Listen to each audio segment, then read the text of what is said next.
I would love for you to tell me what are definitely don't do's in your. Mm.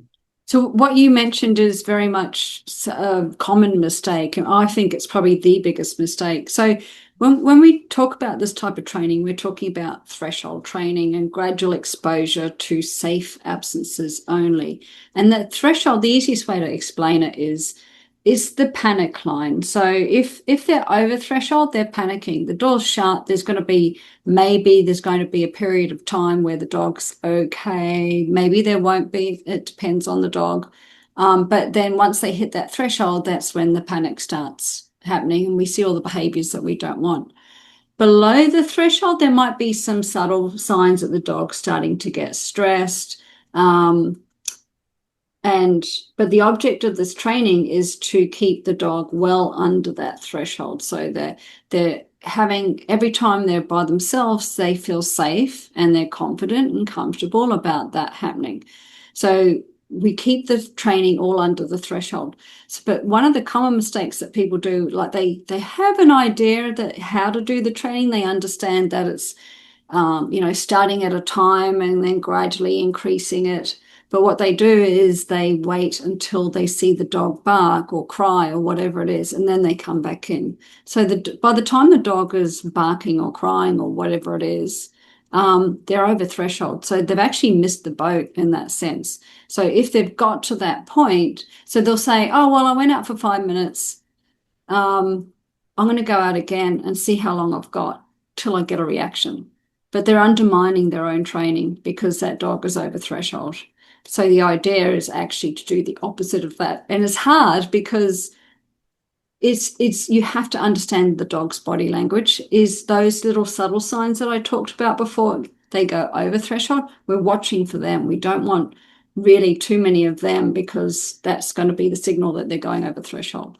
So yeah, so don't do that. Don't wait till you see the reaction. Get in while the dog's still under threshold. And then the next time you want to do your training to leave the dog, we're just going to go up in a tiny little amount so that the dog doesn't get over threshold.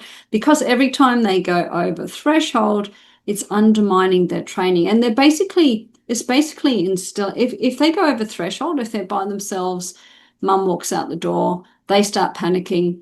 Every time they experience that, it just instills in them that when I'm by myself, I'm scared and I'm panicky and I don't like it. So a lot of my clients, everybody's told this. You talk to your family and friends when your dog can't be by themselves, and somebody will say, it's just a dog, just let them bark it out. It's a puppy, they'll get used to it. It's fine, they'll get used to it. And but my clients, they always say, oh yeah, I was told that advice, I tried that. And I'm like, how did that go for you? And they said it got worse. Actually made the problem worse. The problem became more severe, or it started sooner because that dog's gone over threshold. It's been taught that when I'm alone, it's scary, therefore I should panic earlier, or I should do more of a panic, different behavior, escalate that behavior. Correct. So that would be a top tip. Thank Don't you. do it. Thank you. So now, Ness, for example, um, and it's happened to me.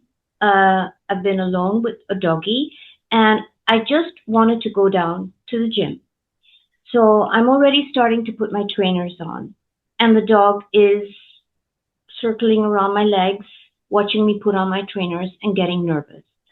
Now, what should I do at that moment? Now, I don't want to, because the dog's now already getting, he's realizing she's put on a trainer, she's going to go out. Now, at that point, do I walk out the door? I mean, or is he reaching his threshold? It's hard to know in that example because what happens when you walk out the door? If your dog is just watching you, maybe thinking that you're doing something exciting, that they're coming with you, or are they just, wondering what's going on? Or are they literally escalating and they're going to start going over threshold? So, I mean, when we do this type of training, we try not to leave the dog alone unless they feel safe. So in your example, I don't know what happens when you go. Does the dog settle down? Is it okay? Or are we seeing unwanted behaviors? Barking. That's the first thing. Barking. I walk Yeah. up. So if the barking starts, I heard you say come like do it in stages, like 2 minutes, then come back, then leave for a couple of minutes, and then see how that goes. Does that help? 2 minutes, Um, increase the threshold, and yeah, I mean the idea is to increase it, but how high, how much we increase each time depends on the dog. So we go at the pace that the dog can cope with. Some dogs, like if it's a fairly confident, robust dog in any other circumstance, and it just takes what the world throws at it, but it just hasn't learned to be by itself and feel safe. mhm. That dog's probably going to go through a program a lot quicker than a dog that's got generalized anxiety, is scared of the world, lives in a state of constant state of fight, flight. They're not going to be able to, they're not confident, and they're going to go a lot slower through that program. So Now, it is dog dependent and how much that time increases. right. Now, some of the things people do, we all do, is treats. What is your opinion on putting a whole bunch of treats on the floor for them and then slipping away? What is your opinion on that? Yeah, so I don't use food in training, not for separation anxiety. I might in some instances if it was a puppy and I wanted to teach them just general independence around the house. But that would be different to a dog that I'm training for separation anxiety.